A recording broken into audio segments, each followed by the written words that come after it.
Bismillahirrahmanirrahim. Alhamdulillahirabbil alamin wassalatu wassalamu ala sayyidina Muhammad wa ala alihi wa sahbihi ajmain. Assalamualaikum warahmatullahi taala wabarakatuh. Alhamdulillah kita bertemu lagi sekali dalam sesi bual bicara buku. Kali ini mengenai buku Hizib Al-Bahar, Tradisi dan Pengamalannya di Alam Melayu. Hizib Al-Bahar, Tradisi dan Pengamalannya di Alam Melayu. Jadi bersama saya di sini adalah pengarang kepada buku ini, iaitu Ustaz Abdul Razak Abdul Rahman, yang mana sebelum ini beliau telah menerbitkan sebuah buku yang penting juga bersama kami pada 2 tahun yang lalu, iaitu Tradisi Ratib Al-Haddad di Alam Melayu. Jadi sedikit sebanyak ataupun pengenalan sedikitlah daripada saya sebagai pihak penyunting kepada buku ini. Hizib Al-Bahar ini merupakan kesinambungan lah daripada kajian yang dilakukan sebelum ini, iaitu Tradisi Ratib Al-Haddad. Seperti yang saya sedia maklum, Ratib Al-Haddad adalah amalan zikir yang telah diamalkan di Alam Melayu.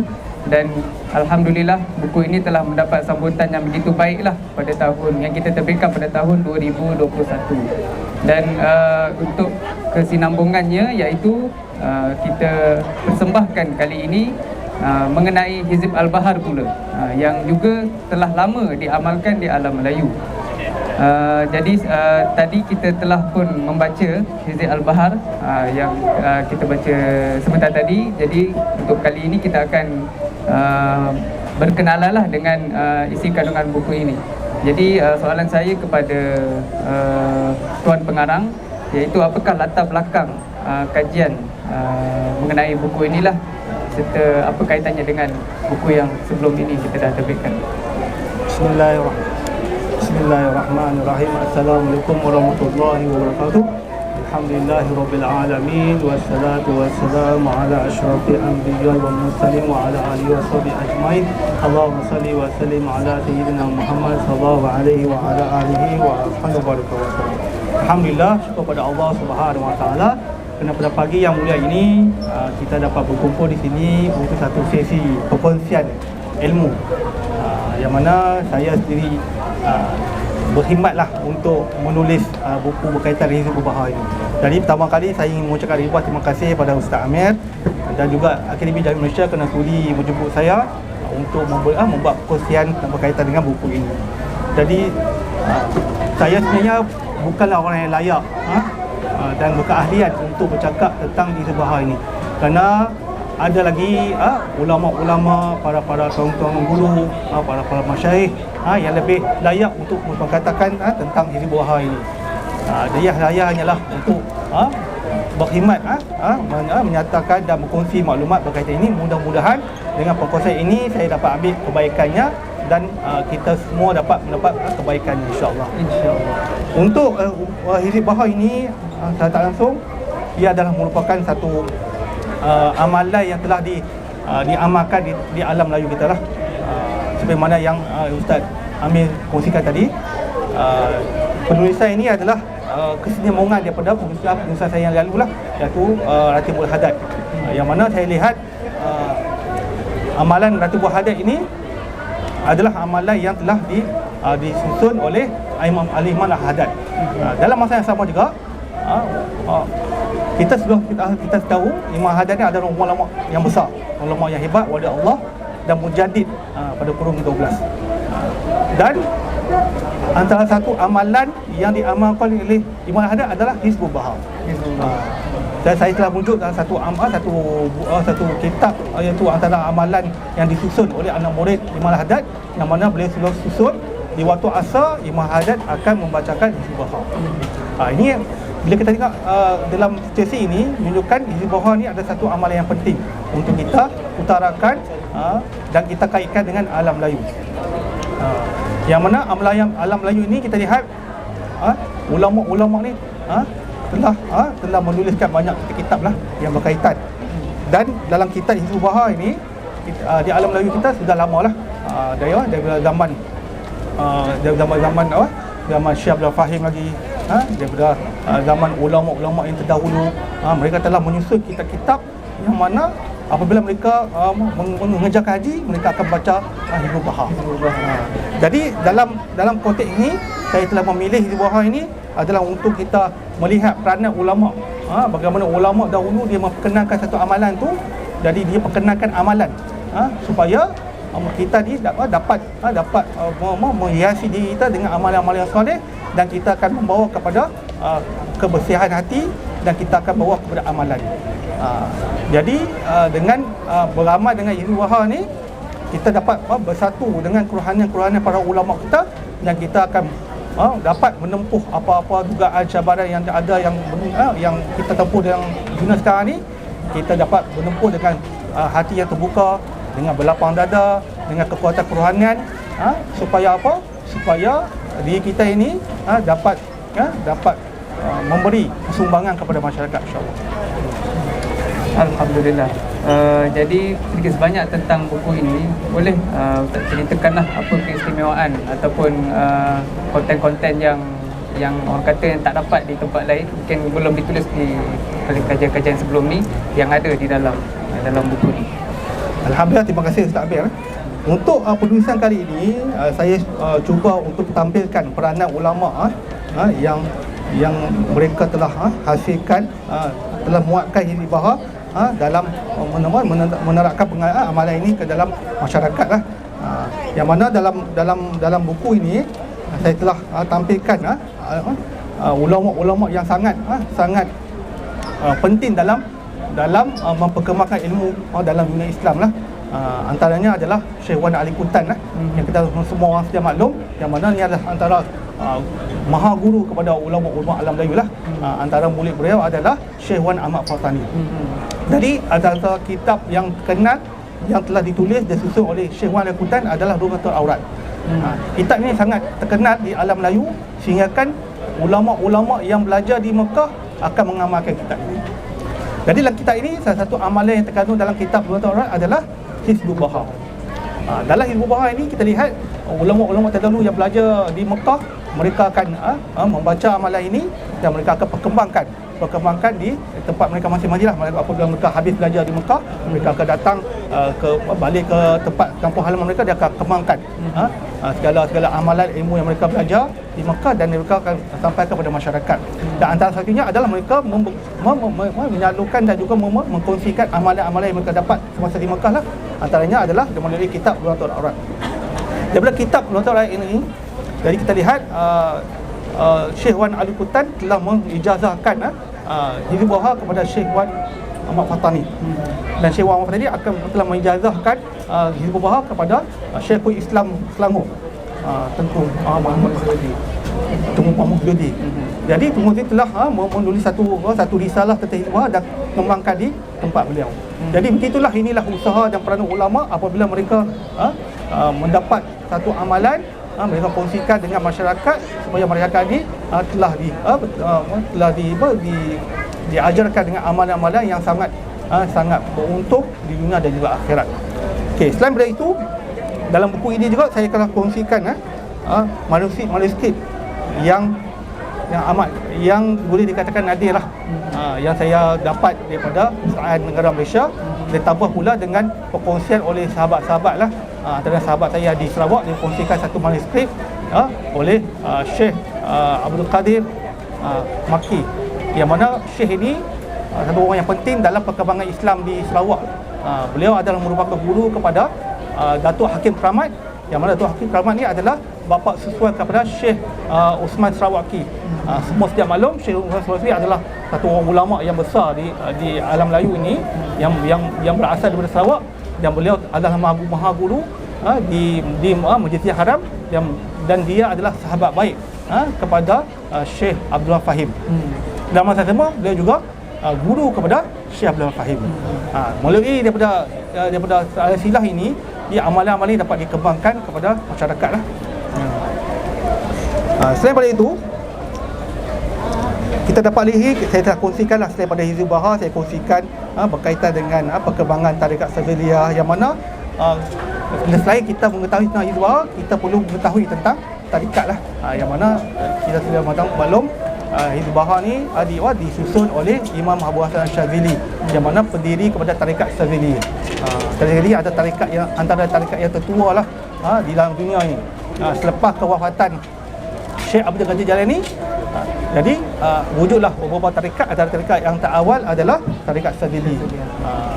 Untuk melihat rentetan daripada wujudnya tarikat ini, yang mana Imam Abu Hasan Syadzili ni pada mulanya dia satu orang yang alim, dan mereka apabila selesai dia pengajian dia, beliau telah bermusafir untuk cari guru. Cari guru untuk mentarbiyah jiwanya lah artinya. Dan okay. Dan beliau telah berjumpa satu orang guru yang mengatakan bahawa guru yang beliau cari itu ada di tempat kediamannya atau di Maghrib. Jadi beliau pulang ke Maghrib dan mencari guru dan jumpa satu orang guru yang mentarbiyah dirinya lah. Jadi daripada guru ini telah memberi nasihat kepada beliau, dan dari situlah beliau telah mendirikan satu tarikat, yang mana tarikat itu telah diikuti oleh ramai orang Islam dalam dunia ini. Dan insya-Allah melalui Hizbul Bahar yang kita amalkan ini, mudah-mudahan kita mendapat keberkatannya dan kita mendapat beramal dalam kehidupan kita, insya-Allah. Jadi sebagai penyunting, di dalam buku ni kita banyak lampirkan manuskrip lah dari Pustakaan Negara Malaysia, banyak daripada Pustakaan Negara lah kan. Jadi macam mana Ustaz mencari naskah ni? Maksudnya Ustaz cari satu-satu ke, nama tu telah dikatalogkan ke, atau macam mana? Dia asalnya saya diberi maksudnya tergerak untuk menulis buku ini adalah rentetan daripada rehlah saya lah. Rehlah saya di benua Pakistan di Pakistan, dan saya telah diberi peluang untuk menemui satu orang syekh yang dipanggil Baba sendirilah. Umur beliau pada itu adalah 124 tahun. Di situ permulaannya saya diijazahkan dengan Hizbul Bahar. Jadi penulisan buku ni adalah maksudnya rentetan daripada memori tersebut lah. Jadi saya rasa amat perlu untuk buat satu buku buku yang mengumpulkan maklumat-maklumat berkaitan Hizbul Bahar yang berkaitan dengan alam Melayu. Jadi di sini bila kita kaitkan dengan keilmuan Islam, dari segi Islam, kita tak dapat lari daripada merujuk kepada manuskrip. Jadi inilah sumber pertama lah untuk satu orang tu mengkaji tentang Islam di alam Melayu. Jadi rentetan daripada situ saya telah berpeluang untuk mengunjungi Pusat Kebataan Manuskrip Melayu dan melihat katalog-katalog yang disediakan, dan dalam proses pencarian maklumat tersebut saya merujuk kepada beberapa mungkin lebih pada 10 katalog manuskrip Melayu untuk melihat bagaimana dalam manuskrip ini terdapat Hizbul Bahar lah, yang mana kalau kita lihat, kalau manuskrip ini dia jarang manuskrip ini dia ada tajuk Hizbul Bahar. Manuskrip ini dia biasanya dia tak ada tajuk. Jadi kita maksudnya kita melihat satu persatu lah halayan berdemi halayan untuk mengesan kedudukan Hizbul Bahar itulah.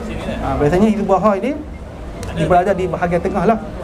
Dia menandakan mana penulis manuskrip tersebut di samping kita mempelajari berkaitan dengan syariat Islam, berkaitan dengan ilmu agama, kita perlu beramal. Jadi di situ penulis telah memuatkan Hizbul Bahar supaya orang yang mempelajari kitab tersebut dalam masa yang sama dia beramal dengan wirid-wirid dan juga zikir-zikir daripada para ulama. Di situ adalah merupakan pentinglah bagi seorang penuntut ilmu, walaupun sibuk dengan mengaji dan juga mendalami ilmu agama, dia juga perlu memperbanyakkan amalan yang boleh membersihkan hati, amalan yang boleh menjauhkan dia daripada sifat riak. Yang mana belajar ilmu pun dalam kelemahan, kalau dia tak bersihkan hati, dia boleh tak ada ujub, takabur, sombong dan sebagainya. Jadi dengan amalan-amalan ini dalam secara tak langsung dapat bersihkan hatinya dan dia dapat belajar dengan sempurna.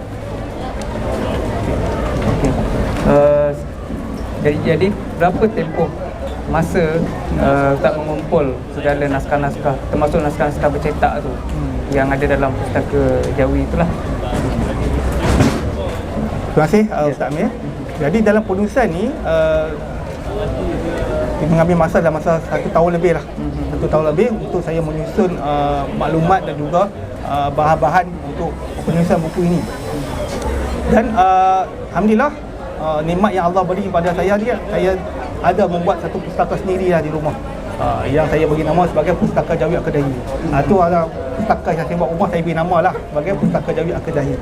Jadi alhamdulillah, daripada dulu saya ada kumpul lah kitab-kitab penulisan ulama, dan apabila timbul hasrat untuk menulis buku ini, saya telah melihat koleksi yang ada di Pustaka Jawi Al-Qadahi satu persatu, dan melihat betul koleksi yang sesuai, saya kumpulkan di satu tempat dan saya melihat maklumat yang berkaitan dan saya letakkan di dalam komputer saya lah. Setelah itu saya merujuk kepada sumber-sumber lain lah, sumber manuskrip, sumber-sumber daripada penerbitan buku-buku yang mana ada kaitan dengan Hizbullah lah.